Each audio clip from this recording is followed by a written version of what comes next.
You are sitting somewhere right now, and some part of you already knows where every other pair of eyes in the room is pointed. You did not choose to know that. You never ran the calculation. It happened underneath your thoughts, quietly, the way your lungs keep working while you read. And sometimes that system taps you on the shoulder. You feel it on the back of your neck. You turn around, and someone is looking at you. Most people call this a sixth sense, but the real answer is far stranger.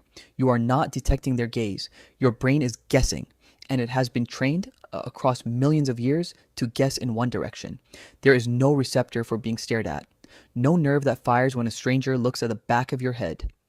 What you have instead is a prediction machine. Colin Palmer and Colin Clifford at the University of New South Wales showed people faces whose gaze direction was genuinely ambiguous. Eyes in shadow. Not enough information to tell. People did not guess randomly. They systematically reported that the face was looking straight at them.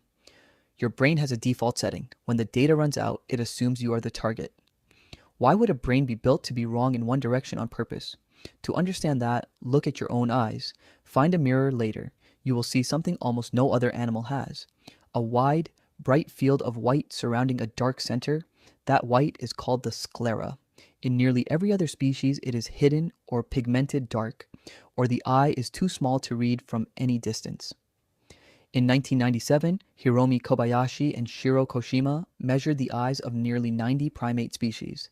Humans were the outlier. Dramatically, a chimpanzee's eye reads as a single, dark mass. You can tell where its head is pointed. You cannot tell where its eyes are pointed. You are the opposite. Your head can face forward while your eyes slide sideways, and from across a room, a stranger reads exactly what you are looking at. Your eyes are built to broadcast. Why would evolution do that? Every other primate benefits from concealment. Eyes that leak information are eyes that get you hurt, unless you are a species that survives by coordinating instead of competing. Michael Tomasello at the Max Planck Institute calls this the cooperative eye hypothesis.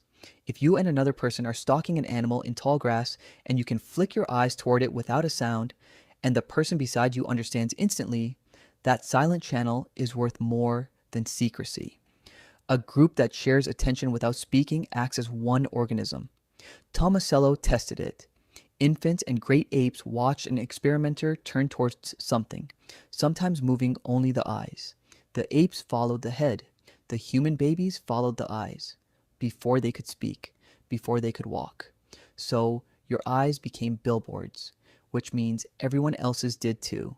And that created a second problem. Gaze became something you had to monitor constantly. Your brain built hardware for it. A region called the superior temporal sulcus responds specifically to eyes and the direction they point.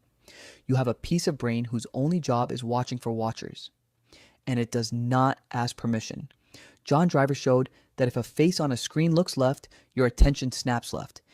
Even when you are told the gaze is meaningless, even when you are trying with everything you have to ignore it.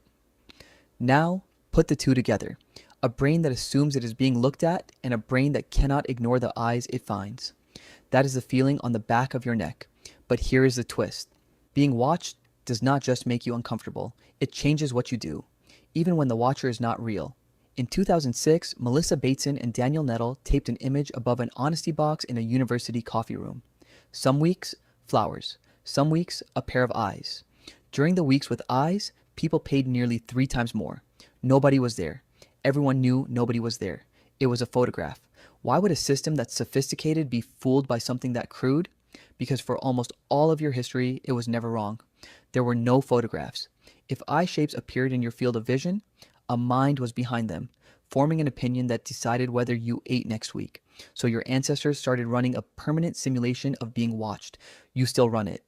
In the car, when someone pulls up beside you, and that audience is mostly imaginary, everyone in the room is running the same simulation, starring themselves. None of this is a malfunction. Your ancestors gave up the safety of unreadable eyes and traded secrecy for connection. The trade worked so well that you exist. You are sitting somewhere right now, and some part of you already knows where every other pair of eyes in the room is pointed. That is not paranoia. That is the oldest conversation your species ever learned how to have.